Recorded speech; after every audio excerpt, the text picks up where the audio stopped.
Payg'ambar sollallohu alayhi vasallamning uyi. Nima bilamiz u haqida? Hamma qatori uyi bo'lgan, to'g'rimi? Yo'q. Bizning uyimizda bo'lgan emas payg'ambarimiz.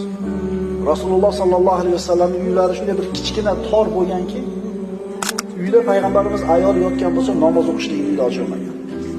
Agar Rasululloh namoz o'qishlik kerak bo'lsa, sajda qilayotganda ayoli yotgan joydan surilib turishlik kerak bo'lgan.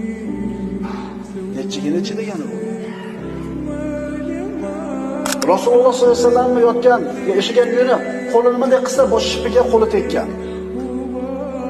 Aytinglarchi, qaysi ishimizdagi faqirlik uyi shunaqa? Rasululloh sollallohu alayhi vasallam mana shunday bir faqirona hayot kechirgan. Sayyidul olaminning uyi shunday bo'lishligi kerakmi? Qarang, savol bering o'zingizga.